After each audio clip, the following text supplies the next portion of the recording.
Dan jangan kita kutuk perawatan sunnah. Saya itu tekak dengan satu doktor pasal Habatus Sauda. Habatus Sauda tu hadis Nabi. Hadis Nabi, tuan. Orang putih pun percaya pada Habatus Sauda, awak orang Melayu tak percaya. Jangan jadi syirik pada Allah ni, sayyiat ni. Ta'ala kata wallazina kasabus sayyiat. Dan orang-orang yang melakukan as-sayyiat. Apa dia sayyiat, ustaz? Dua.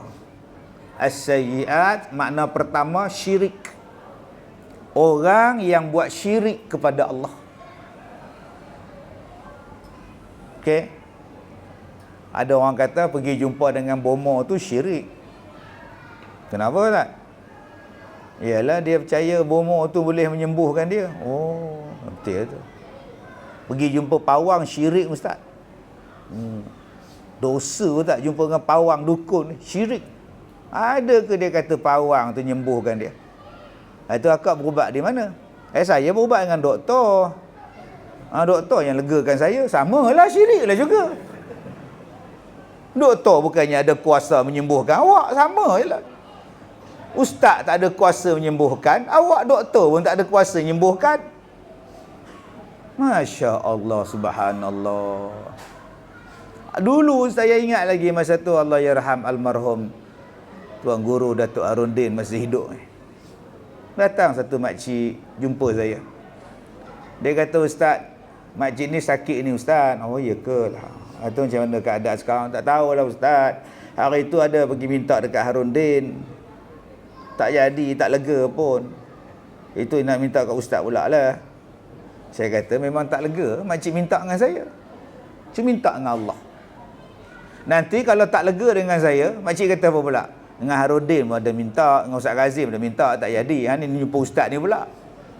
Makcik minta dekat siapa? Iyyaka na'budu wa iyyaka nasta'in. Bukannya iyyaka na'budu wa Ustaz Kazim nasta'in, bukan. Hanyalah pada engkau aku sembah, pada Ustaz Kazim aku minta tolong. Salah tu. Tu nama dia syirik. Segala bentuk perubatan selagi mana ianya dibenarkan oleh syarak, silakan. Tuan-tuan dulu duk dengar cerita saya ni macam-macam penyakit ni. Macam-macam, subhanallah, masya-Allah, tabarakallah, wallah, Allahu akbar. Tapi alhamdulillah Allah masih lagi bagi kekuatan, bagi kederat, kesanggupan untuk mengajar, ceramah lagi. Sebab saya kata pada diri saya nak mati dalam dakwah. Sebab Nabi kata, siapa yang berada dalam majlis ilmu, siapa yang mengikut satu jalan berada dalam majlis ilmu, dia berada pada jalan-jalan yang memudahkan dia masuk syurga. Tak tahu tuan-tuan, kita ni kalau dapat masuk syurga dengan jalan ilmu, alhamdulillah. Turun-turun tangga licin, jatuh, terhentak di belakang jalan. Dari mana dia? Dari masjid, ada kuliah maghrib, dia nak pergi ambil wuduk, licin jalan. Mudah-mudahan dia syahid, tuan-tuan. Jadilah. Kita ingatkan dia tidur, bila kita mengajar tu dia tunduk je. Rupa dah setengah jam mati, tuan-tuan. Mudah-mudahan dia syahid. Dia balik daripada belajar, dia balik daripada mengajar, aksiden dia. Balik daripada majlis ilmu. Sahhalallahu tariqan ilal jannah. Allah akan mudahkan dia jalan untuk masuk syurga. Sebab tu jangan ada jemu bila mengajar.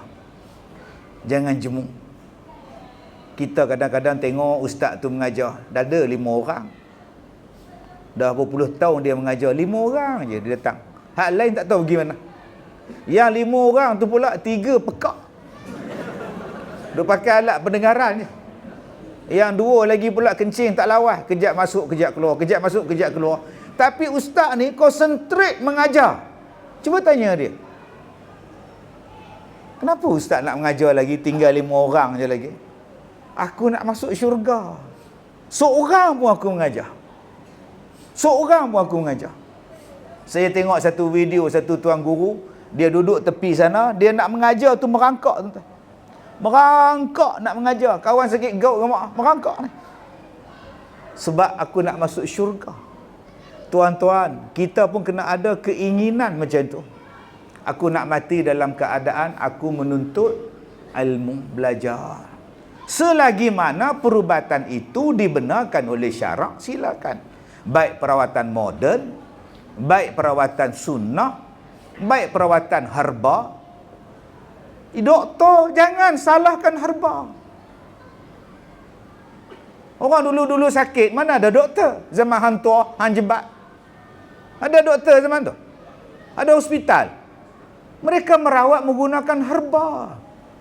Sebab saya tengok dalam video tadi satu doktor. Kalau datang pesakit, takkan saya nak rebus akar kayu. Jangan kau hina dia. Akar kayu itulah yang melahirkan kau, mak bapak kau beranak dulu. Akar kayu itulah Tok Bidan buat. Mak kau nak bersalin ke, mak kau nak kecutkan rahim ke, akar kayu itulah Tok Bidan buat. Mari moden kita hentam orang lama-lama pula. Jangan macam itu. Dan kita pula pun janganlah hentam perawatan moden pula. Moden cara moden. Perawatan tradisional cara tradisional. Doa tu pun perawatan. Sebab itu ada orang bila sakit, dia tak pergi hospital. Dan dia tak merawat pun, dia doa. Bila kita tanya dia, tuan, tak makan ubat? Allah yang bagi penyakit. Buat apa nak makan ubat? Allah bagi tu Allah tahulah. Biarlah dia. Datang, besok datang ziarah lagi, tak makan ubat ke? Allah yang bagi penyakit, dialah yang menyembuhkan penyakit. Mintalah pada Allah. Balik kita, tuan-tuan. Mana zuhud punya orang ni, tuan-tuan? Zuhud punya orang. Ada orang yang makan ubat. Makan ubat itu ikhtiar. Silakan. Tapi janganlah kutuk mengutuk. Jangan. Yang ni janganlah kutuk. Janganlah kita kata pula, misalnya awak ni dapat penyakit ni pasal awak makan benda haram, sebab tu awak dapat kencing manis. Jangan macam tu. Bawa tenanglah. Siapalah kita. Dan jangan kita kutuk perawatan sunnah. Saya itu tekak dengan satu doktor pasal Habatus Sauda. Habatus Sauda tu hadis Nabi. Hadis Nabi, tuan-tuan. Orang putih pun percaya pada Habatus Sauda, awak orang Melayu tak percaya. Jangan jadi syirik pada Allah ni, sayyiat ni. Oh, banyak tuan-tuan makna syirik ni. Baik syirik jelas, baik syirik yang tersembunyi. Kalau saya tak datang di masjid ni Ustaz subuh-subuh, tak ada siapa yang sembahyang subuh, Ustaz. Nasib baik saya lah yang sembahyangnya. Itu nama dia syirik lah. Nama dia riak. Alah, harap orang lain, rentik je lah. Saya yang buka tingkap semua ni. Kalau tak ada, gelap masjid kita, Ustaz. Amboi. Itu namanya riak. Syirik juga tu. Syirik yang tersembunyi. Orang dulu-dulu, tuan-tuan, dia fikir panjang jauh ke hadapan. Sebab itu orang perempuan dulu-dulu kalau dia semayang, dia pakai putih supaya menjaga hati. Orang sekarang ni bagus, advantage lagi, bukan advance je. Maka bila dia macam-macam telekung sekarang, kadang-kadang hati kita jadi ikut lain. Di belakang tu pula cok pula nama pula Siti Latifah. Maka kita hak semayang ni duduk perasan, tak ada 200, jangan sentuh lah telekung ni. Yang di belakang dia pun tak khusyuk juga, duduk tengok Siti Latifah. Oi, mahal ni. Apa rasa dia panas ke? Nampak tak? Tak khusyuk, tuan-tuan. Imam rukuk dia duduk tegak lagi tengok. Oh, nampak tuan-tuan ni. Sebab tu orang dulu-dulu sembahyang simple, jubah putih semua, telekung putih semua, tak ada siapa nak riak. Sama semua.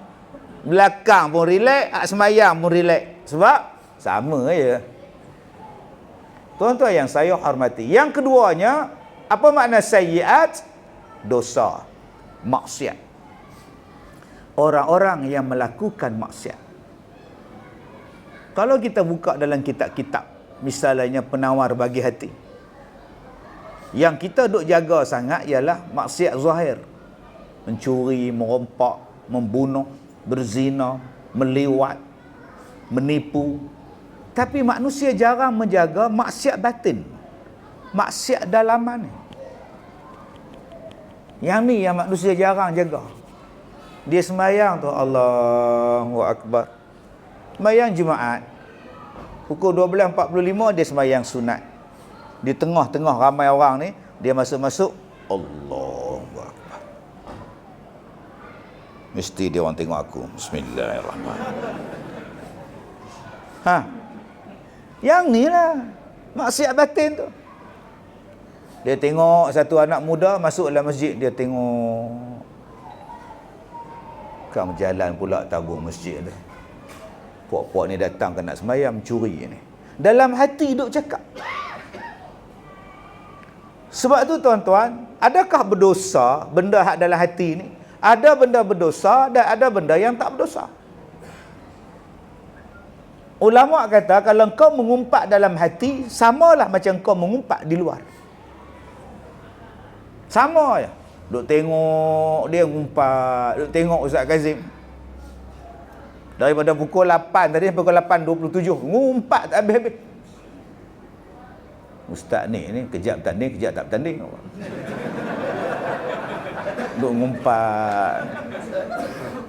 Apa punya ustaz boleh pakai punya ustaz ni?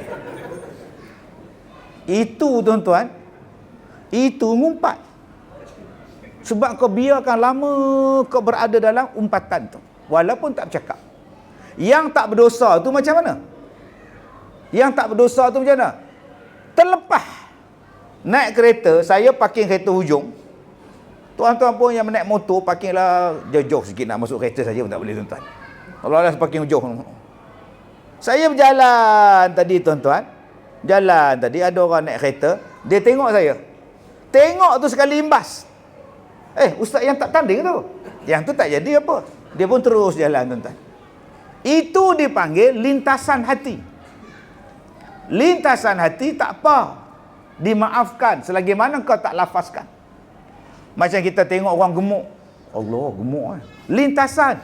Mana ada orang bila tengok gemuk kurusnya? Jarang tuan-tuan. Dia mesti bercakap. Kalau hitam, hitam lah. Kalau gemuk, gemuk lah. Kalau renjong, renjong lah. Kalau tinggi melangit, tinggilah dia. Ui, tinggi yo. Ui. Itu lintasan tu tuan-tuan takkan boleh diam. Mana ada tuan-tuan diam bila tengok orang?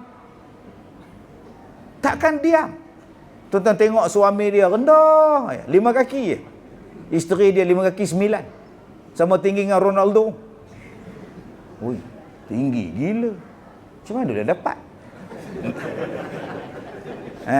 Itu nama dia lintasan.